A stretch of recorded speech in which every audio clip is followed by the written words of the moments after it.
एक गांव में एक किसान रहता था। वह रोज सुबह सुबह उठकर दूर झरने से साफ पानी लेने के लिए जाया करता था। इस काम के लिए वह अपने साथ 2 बड़े घड़े ले जाया करता था, जिन्हें वह एक डंडे में बांधकर अपने कंधे पर दोनों तरफ लटका लिया करता था। उनमें से एक घड़ा कहीं से थोड़ा सा फूटा हुआ था और दूसरा एकदम सही था। इसी वजह से रोज घर पहुँचते पहुँचते किसान के पास 1.5 घड़ा ही पानी बच पाता था। ऐसा होना नई बात नहीं थी।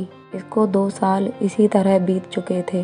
सही घड़े को इस बात का बड़ा घमंड था। उसे यह लगता था कि वह पूरा पानी घर पहुंचाता है और उसके अंदर कोई भी कमी नहीं है। वहीं दूसरी तरफ फूटा हुआ घड़ा इस बात से बहुत शर्मिंदा रहता था कि वह आधा पानी ही घर पहुंचा पाता है और किसान की मेहनत बेकार चली जाती है। एक दिन की बात है, वह बहुत दुखी और उदास था। जब परेशानी हद से आगे बढ़ गई तो उसने यह फैसला किया कि वह किसान से माफी मांगेगा। फूटा हुआ घड़ा किसान से बोला, मैं बहुत शर्मिंदा हूँ मालिक, मैं आपसे माफी मांगना चाहता हूँ। तो किसान ने पूछा, भाई तुम किस बात पर शर्मिंदा हो? फूटे घड़े ने दुखी होते हुए कहा, शायद आप नहीं जानते हैं कि मैं एक जगह से फूटा हुआ हूँ। पिछले 2 सालों से मुझे जितना पानी पहुँचाना चाहिए था, मैं सिर्फ उसका आधा ही पहुँचा पाया हूँ। मेरे अंदर यह बहुत बड़ी कमी है और इस वजह से आपकी मेहनत बर्बाद होती रही। किसान को घड़े की बात सुनकर बहुत दुख हुआ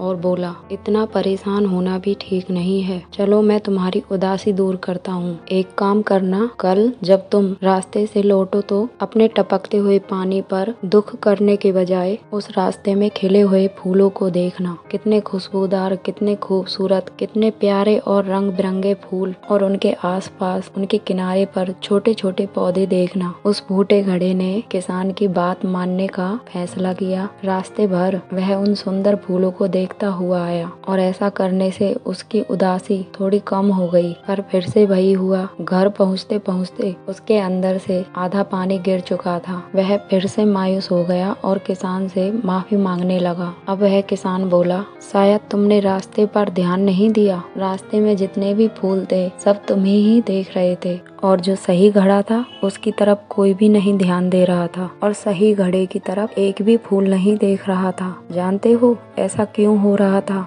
क्योंकि मैं हमेशा तुम्हारे अंदर की कमी को जानता था और मैंने उसका लाभ उठाया। मैंने तुम्हारी तरफ वाले रास्ते पर रंग बिरंगे फूलों के बीज बो दिए थे और तुम्हारे अंदर से थोड़ा थोड़ा पानी टपकता रहा और वह सींचते रहे और पूरे रास्ते को इतना खूबसूरत बना दिया। आज तुम्हारी ही वजह से मैं इन फूलों को भगवान के मंदिर में अर्पित कर पाता हूँ, अपना घर सुंदर बना पाता हूँ और इन फूलों की वजह से मेरी आय वृद्धि होती है। तुम ही सोचो, अगर तुम जैसे हो वैसे ना होते तो क्या भला मैं यह सब कर पाता? क्या मैं इतना अच्छा धन फूलों से कमा पाता? तो दोस्तों, अपने अंदर की कमी को घृणा से मत देखो।